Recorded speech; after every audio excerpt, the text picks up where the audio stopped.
Namaku Rani. Aku seorang perawat baru di Rumah Sakit Widya Bakti, rumah sakit tua yang sudah berdiri sejak zaman kolonial.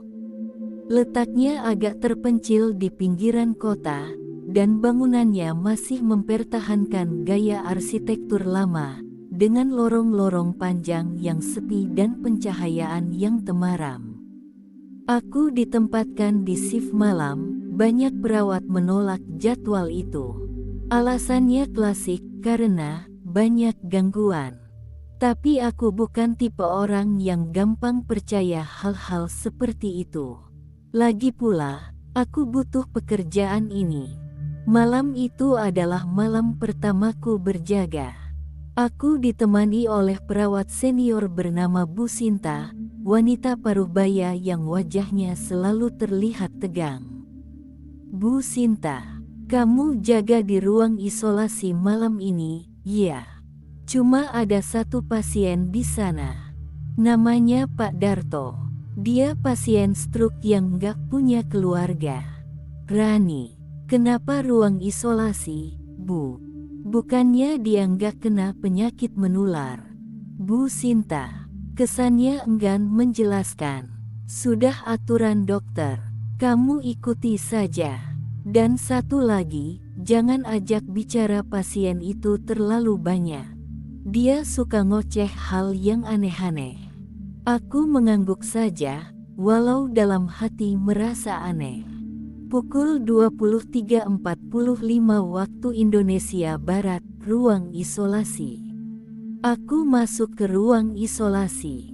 Pak Darto, pasien tua dengan tubuh kurus dan tatapan kosong, duduk di ranjang sambil menatap dinding. Ruangan itu pengap dan lampunya berkedip-kedip. Saat aku memeriksa tekanan darahnya, dia tiba-tiba berbisik, "Pak Darto." Dia belum pergi, dia masih di sini. Rani, siapa, Pak? Pak Darto. Perawat yang mati digantung, dia jalan-jalan tiap malam. Aku tercekat, tapi ku tahan rasa takutku. Mungkin dia halusinasi, pikirku. Tiba-tiba, suara gesekan keras terdengar dari balik lemari peralatan. Aku refleks menoleh. Tak ada siapa-siapa. Tapi Pak Darto tertawa pelan. Pak Darto, itu dia, perawat itu. Aku langsung keluar dari ruangan dan kembali ke pos jaga. Bu Sinta melihat wajahku yang pucat. Bu Sinta, kamu udah lihat? Ya. Rani, lihat apa, Bu? Bu Sinta, lemari di ruang isolasi itu nggak boleh dibuka. Dulu, ada perawat bunuh diri di sana. Gantung diri di balik lemari itu. Sampai sekarang, tiap malam, suka terdengar suara dari dalamnya. Aku membeku, punggungku dingin. Aku teringat suara gesekan tadi. Pukul 2.30 waktu Indonesia Barat. Aku memberanikan diri kembali ke ruang isolasi karena monitor jantung Pak Darto berbunyi tak stabil. Saat masuk, aku menemukan ranjang kosong. Pak Darto menghilang, tapi bekas kaki basah berjejak menuju ke arah lemari peralatan. Aku mendekat perlahan. Tanganku gemetar saat gagang lemari mulai bergerak sendiri, terbuka perlahan. Dan dari celah gelap di balik lemari itu, seseorang dengan seragam perawat putih lusuh, rambut menutupi wajah, perlahan muncul dan menatapku. Matanya merah menyala. Lalu, lampu padam. Aku tidak tahu apa yang terjadi setelah sosok itu muncul dari balik lemari. Yang kuingat, semuanya gelap dan dingin. Saat aku sadar, aku sudah terbaring di ruang perawatan. Bu Sinta duduk di sampingku dengan wajah khawatir. Bu Sinta, kamu pingsan di depan ruang isolasi. Untung satpam dengar suara ribut dan nemuin kamu tepat waktu. Aku ingin bercerita tentang sosok perawat berwajah gelap itu, tapi entah kenapa lidahku keluh. Seolah ada sesuatu yang menahanku untuk bicara. Entah karena takut, atau memang dia tidak ingin aku bicara. Malam berikutnya pukul 0.15 waktu Indonesia Barat, aku kembali bertugas. Meski Bu Sinta menyarankan istirahat, entah kenapa aku merasa ditarik kembali ke ruang isolasi. Ada sesuatu di sana, sesuatu yang belum selesai. Dan yang paling membuatku bingung, Pak Darto belum ditemukan. Hilang begitu saja. Tak ada rekaman CCTV yang jelas, dan yang lebih mengerikan, jejak kaki basah yang kulihat semalam menghilang begitu mendekati lemari peralatan. Saat aku melintasi lorong menuju ruang isolasi malam itu, suasana begitu sunyi. Bahkan suara jam dinding terdengar seperti detak jantung yang keras. Tapi saat aku hampir sampai, suara tangisan perempuan terdengar dari dalam ruang isolasi. Pelan, lirih, menyayat. Aku membuka pintu perlahan. Ruang itu kosong. Tak ada siapa-siapa. Tapi suara tangisan masih terdengar, seperti datang dari dalam lemari. Aku mendekat. Kali ini aku tak bisa menahan rasa ingin tahuku. Dengan tangan gemetar, aku membuka lemari itu. Kosong. Namun di dinding bagian dalam lemari, aku menemukan bekas goresan kuku, panjang dan dalam, seperti seseorang mencoba keluar dari dalam lemari itu, dan coretan-coretan darah yang sudah mengering. Aku terduduk lemas. Lalu tiba-tiba, terdengar suara di belakangku. Suara perempuan. Kamu juga mau dikurung di sini, seperti aku dulu. Aku menoleh cepat. Di belakangku berdiri sesosok perawat, seragam putihnya penuh darah, rambut menutupi wajah, dan lehernya tampak terpelintir, seperti habis digantung. Dia melangkah mendekat, menyeret kakinya. Perawat itu, aku masih di sini karena dia belum dihukum, dia yang menyiksaku, dia yang menyebabkan aku mati. Aku mundur ketakutan, tapi sebelum aku bisa lari, tiba-tiba dia menunjuk ke satu arah. Tangannya mengarah ke foto lama yang tergantung di dinding lorong rumah sakit. Sebuah foto staf lama rumah sakit yang diambil puluhan tahun lalu. Dan di sana, aku melihat sosok Bu Sinta berdiri di barisan belakang. Lebih muda, tapi jelas itu dia. Dan perawat yang sekarang menghantuiku juga ada di foto itu. Berdiri tepat di sebelah Bu Sinta, wajahnya tersenyum penuh luka. Apa sebenarnya yang terjadi di rumah sakit ini? Siapa sebenarnya Bu Sinta? Dan mengapa arwah itu belum tenang? Pagi itu, aku kembali menatap foto tua yang tergantung di lorong rumah sakit. Gambar itu sudah mulai pudar, tapi wajah-wajah di dalamnya masih terlihat jelas.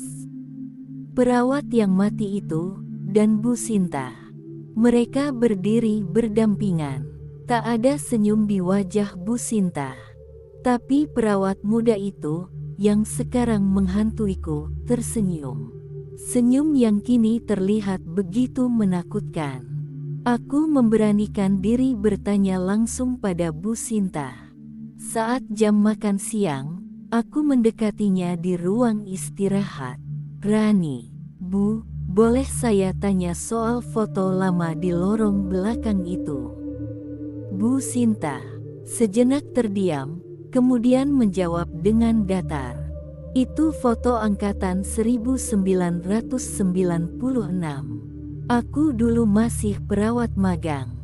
Rani, perawat yang berdiri di sebelah ibu, siapa namanya? Bu Sinta. Pandangan matanya berubah dingin. Namanya Laras.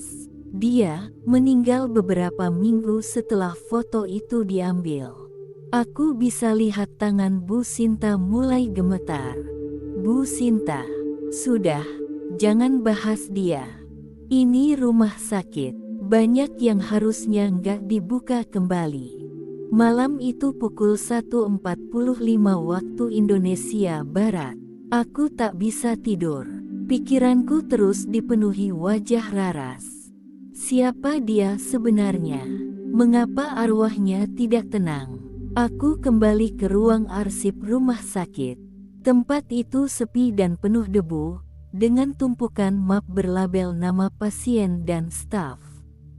Setelah berjam-jam mencari, aku menemukan satu map tua berlabel Raras Setianingsih, meninggal 1996. Isinya, surat pemecatan mendadak karena pelanggaran etika profesi. Laporan medis menunjukkan tanda-tanda penyiksaan fisik, dan surat kematian yang ditandatangani oleh dokter kepala rumah sakit saat itu, Dr. Budi Pramono. Tapi satu hal yang paling membuatku gemetar. Catatan terakhir di map itu ditulis tangan, berbunyi. Dia tahu terlalu banyak. Jangan biarkan dia bicara. Tutup rapat mulutnya. Tiba-tiba lampu ruang arsip padam. Aku panik, menghidupkan senter ponsel. Tapi cahaya itu malah menyorot ke satu titik. Sosok Raras berdiri di pojok ruangan. Lehernya menggantung, kakinya tak menyentuh lantai. Tapi matanya, penuh luka, penuh amarah. Raras, mereka pikir mereka bisa mengubur kebenaran, tapi kamu sudah melihatnya, Rani. Raras bergerak mendekat, lalu berbisik. Bantu aku, ungkap siapa yang menyebabkan aku mati. Seketika bayangan-bayangan muncul di dinding ruangan, potongan-potongan kejadian lama. Teriakan, siksaan, dan sosok Bu Sinta muda, menyaksikan semuanya tanpa berbuat apa-apa. Aku tak bisa diam. Arwah Raras butuh keadilan. Dan aku yakin, apa yang terjadi padanya masih berhubungan dengan orang-orang yang kini masih ada di rumah sakit ini. Termasuk Bu Sinta. Setelah malam itu, aku merasa seolah ada mata yang selalu mengawasiku. Entah itu dari cermin di ruang perawat, dari jendela ruang pasien, atau bahkan dari dalam lemari. Tapi satu hal yang pasti, arwah Raras kini menuntut kebenaran. Hari itu, aku memutuskan untuk menyelidiki lebih jauh tentang Dr. Budi Pramono, dokter kepala yang menandatangani surat kematian Raras. Namun, informasi tentang beliau sangat terbatas. Hingga akhirnya aku menemukan seorang mantan staf rumah sakit, Pak Leman, bekas satpam, yang kini tinggal di rumah kecil di belakang rumah sakit. Di rumah Pak Leman, Rani. Pak, saya cuma mau tahu tentang perawat bernama Raras. Bapak pasti masih ingat. Pak Leman bergetar. Raras ya, anaknya baik, ceria, tapi waktu itu, dia sering dibawa ke ruang bawah tanah sama dokter Budi dan Bu Sinta. Rani, ruang bawah tanah. Maksudnya ruang penyimpanan mayat, Pak Leman. Bukan. Di bawah ruang isolasi ada ruangan lama yang udah nggak dipakai. Dulu katanya bekas tempat eksperimen medis. Banyak pasien yang dikorbankan buat praktik haram. Raras nemu itu, dan dia mau bongkar semuanya. Rani monolog. Jadi Raras bukan hanya korban, dia saksi dari kejahatan yang lebih besar. Malam harinya, rumah sakit, pukul 2 waktu Indonesia Barat. Aku menyelinap ke ruang isolasi, mencari akses menuju ruangan bawah tanah yang disebut Pak Leman. Dengan senter dan nekat, aku menyusuri lorong belakang hingga menemukan pintu besi berkarat tersembunyi di balik rak alat medis. Butuh tenaga untuk membukanya. Saat pintu terbuka, bau anyir dan apek langsung menyergap hidungku. Tangga menurun, dinding lembab, dan bekas darah tua yang menodai lantai. Di ujung ruangan itu, ada meja operasi tua, catatan-catatan medis penuh kode dan topeng bedah yang menggantung penuh darah kering. Dan di salah satu rak besi, aku menemukan foto-foto korban. Semua mereka adalah pasien, dan satu persatu menghilang dari catatan resmi rumah sakit. Di antara foto itu, ada wajah Raras, terikat di ranjang besi, dengan luka di sekujur tubuh. Lalu tiba-tiba, aku mendengar suara langkah di belakangku. "Kamu seharusnya nggak kesini, Rani." Aku menoleh cepat. Bu Sinta berdiri di ambang pintu, dengan wajah dingin dan tatapan gelap. "Bu Sinta, kamu pikir kamu bisa mengungkap kebenaran?" Bahkan Raras pun tak sanggup. Rani ketakutan. "Jadi, ibu tahu semua ini? Ibu yang membiarkan dia mati?" Bu Sinta berbisik. "Dia terlalu keras kepala. Kami hanya mencegahnya menyebar kegaduhan." Narator Rani. Saat itu aku sadar, Bu Sinta bukan hanya tahu segalanya. Dia adalah bagian dari dosa masa lalu yang belum ditebus. Tapi sebelum Bu Sinta mendekat, lampu ruangan padam seketika. Suara jeritan memenuhi udara. Bukan jeritan manusia, tapi jeritan arwah yang tersiksa. Dari bayangan, sosok Raras muncul. Kali ini bukan untuk menakuti, tapi untuk menuntut. Dia menatap Bu Sinta, lalu menunjuk ke ranjang operasi tua. "Raras, tempatmu di sini. Rasakan apa yang aku rasakan." Sejak malam itu, suasana rumah sakit berubah drastis. Bau anyir tak lagi hanya muncul di ruang isolasi, tapi kini menyebar ke lorong-lorong lain, bahkan sampai ke ruang perawat. Bu Sinta menghilang. Tak ada yang tahu kemana ia pergi. Tapi aku tahu, arwah Raras telah menyeretnya kembali ke tempat itu, ke ruang bawah tanah, ke ranjang besi tempat nyawanya direnggut secara perlahan. Hari berikutnya, pagi, para perawat mulai gelisah. Banyak yang mengeluh melihat sosok perempuan berseragam putih, berjalan tanpa suara di lorong ICU. Ada pula yang mengaku melihat bayangan berdarah di cermin ruang rawat. Tapi yang paling mengerikan terjadi malam itu. Malam hari, ruang ICU, pukul 2.47 waktu Indonesia Barat. Dr. Nugroho, dokter senior yang dulu juga bagian dari tim dokter Budi, sedang berjaga. CCTV merekam kejadian tak masuk akal. Lampu padam secara tiba-tiba. Mesin EKG berbunyi liar. Dan dari rekaman terlihat sosok wanita berambut panjang muncul di balik tirai pasien. Satu persatu monitor pasien mati. Semua alarm darurat berbunyi, dan Dr. Nugroho tak terlihat lagi di ruangan setelah pukul 3 waktu Indonesia Barat. Keesokan paginya, jenazahnya ditemukan di ruang bawah tanah, tubuhnya terikat di ranjang besi, dengan luka yang sama seperti milik Raras. Aku tahu, ini baru permulaan. Arwah Raras kini bebas dan tak lagi hanya menuntut, tapi mulai menghukum. Satu persatu, mereka yang dulu terlibat, akan dipanggil kembali ke ruang dosa itu. Aku mencoba mencari bantuan. Tapi ketika kuperlihatkan foto dan dokumen tentang ruang bawah tanah itu ke kepala rumah sakit, ia hanya menjawab, "Tak ada ruang seperti itu di dalam denah bangunan." Mungkin kamu stres, Rani. Stres.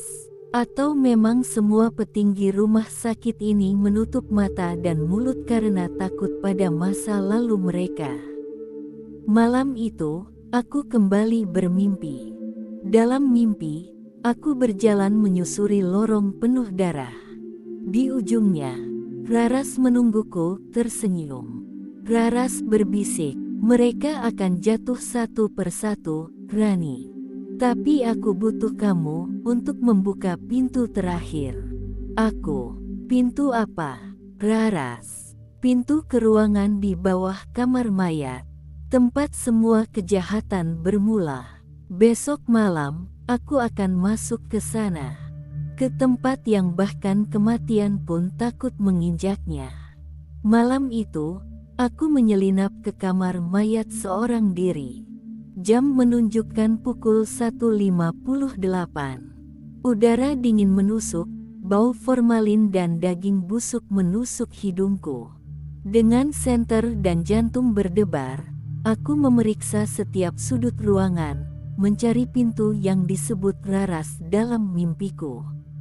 Lalu aku menemukannya, sebuah peti jenazah tua yang tak pernah dibuka.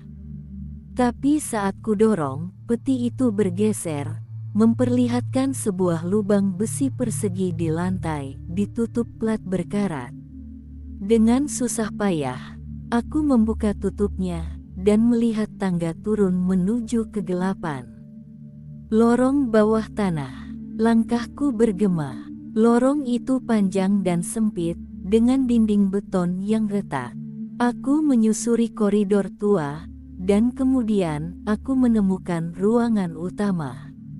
Sebuah altar tua berdiri di tengah ruangan, penuh simbol aneh dan lingkaran darah.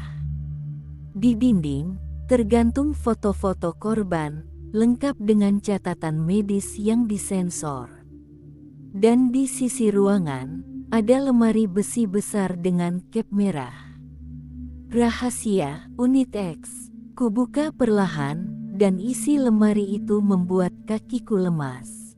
Ada puluhan tabung formalin berisi potongan tubuh manusia. Beberapa sudah membusuk, beberapa masih utuh. Di antaranya, kartu identitas Raras, dan juga nama-nama pasien yang dinyatakan hilang secara misterius.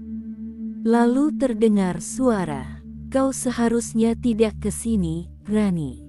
Aku berbalik, dan kulihat Dokter Budi Pramono berdiri di sana.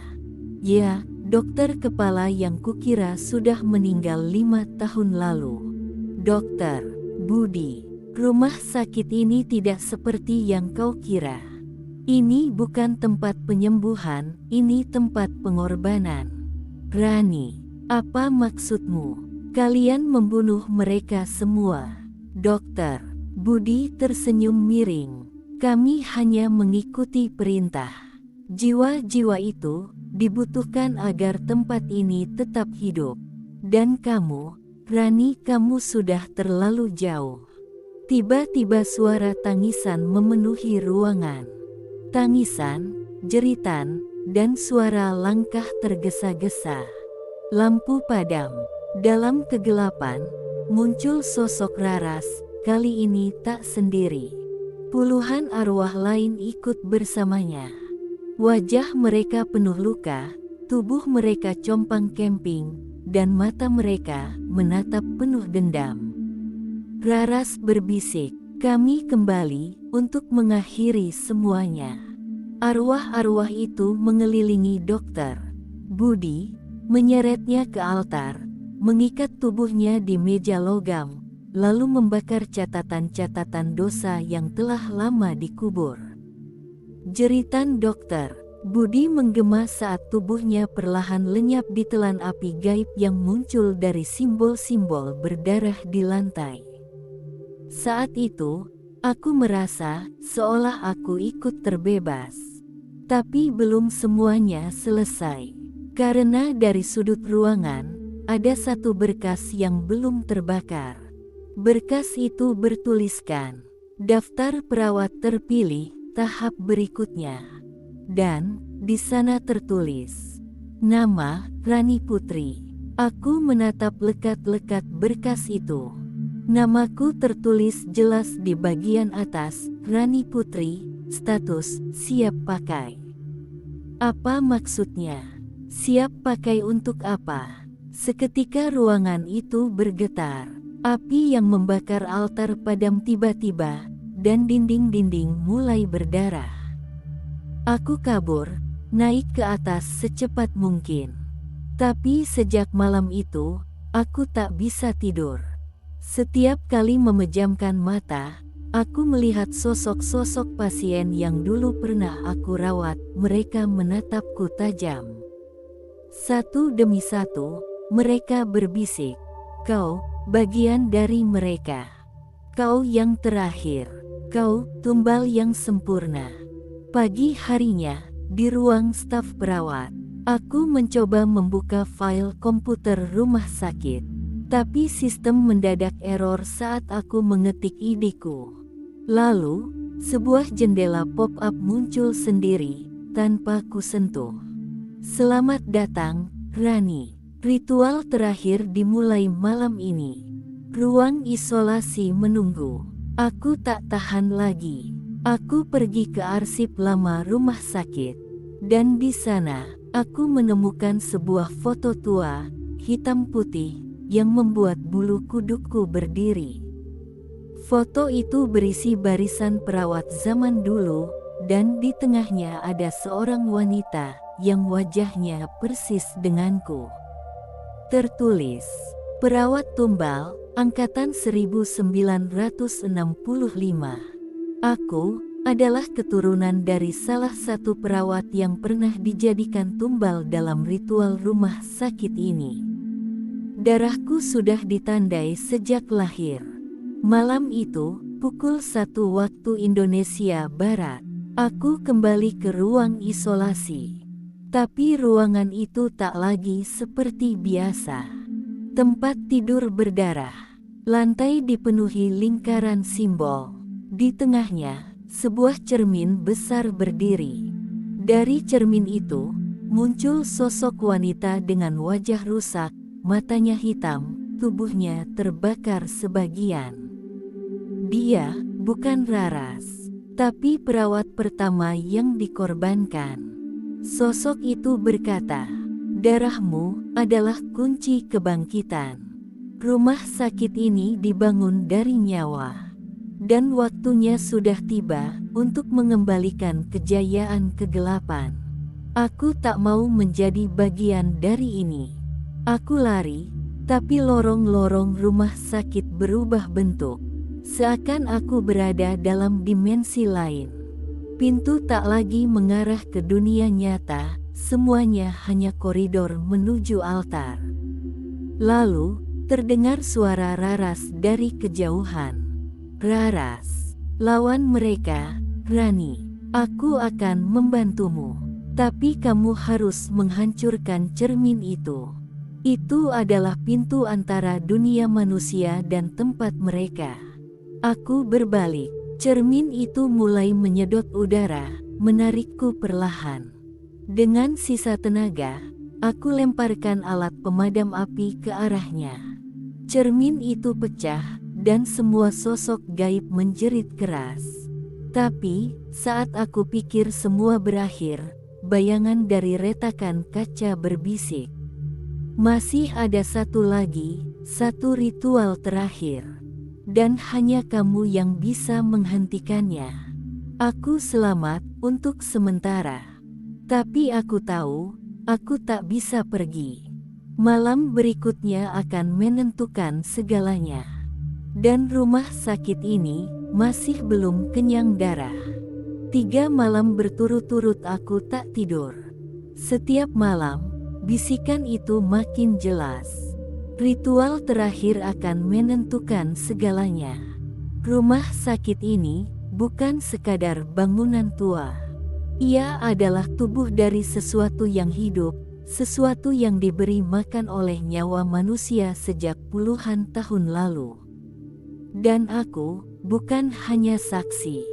Aku adalah bagian dari takdir yang dirancang sejak aku dilahirkan. Pukul 2 di tengah lorong utama. Lampu padam, hening. Semua pasien, semua staf menghilang. Aku menyusuri lorong, menuju ruang isolasi yang kini berubah bentuk. Penuh akar-akar hitam, dindingnya berdetak seperti jantung, dan bau darah menyesakkan. Di dalam, aku melihat altar raksasa. Dan di sana, berdiri sosok yang tak kusangka, direktur rumah sakit. Pak Dirman, Pak Dirman, kau pikir semua ini kebetulan, Rani? Rumah sakit ini tak akan bisa berdiri tanpa pengorbanan. Kami hanya meneruskan apa yang sudah diwariskan. Rani marah. Kalian membunuh orang. Membiarkan arwah mereka tersiksa hanya untuk kekuasaan. Pak Dirman, arwah itu sudah menjadi bagian dari dinding dan lantai ini. Mereka tak bisa pergi, kecuali satu, kamu. Narator Rani. Raras muncul di belakangku, tubuhnya setengah hancur, tapi matanya masih menyala dengan semangat. Ia berbisik, hanya kau yang bisa menutup portal ini. Tapi untuk itu, kau harus masuk ke dalamnya. Aku menatap cermin retak yang berdiri di tengah altar. Jika aku masuk, aku akan menjadi segel terakhir. Menutup selamanya gerbang antara dunia manusia dan dunia mereka. Pak Dirman berteriak, jangan lakukan. Jika kau masuk, semua yang telah kami bangun akan hancur. Rumah sakit ini akan runtuh. Raras, kau tak sendiri, Rani. Kami semua bersamamu. Narator Rani. Aku menutup mata, menarik napas terakhir, lalu berlari masuk ke dalam cermin. Seketika dunia berputar. Suara tangisan dan jeritan terdengar dari segala arah. Tubuhku terasa ditarik, diremukkan, tapi di saat bersamaan, aku merasa bebas. Di dunia nyata, beberapa jam kemudian, rumah sakit itu terbakar tanpa sebab.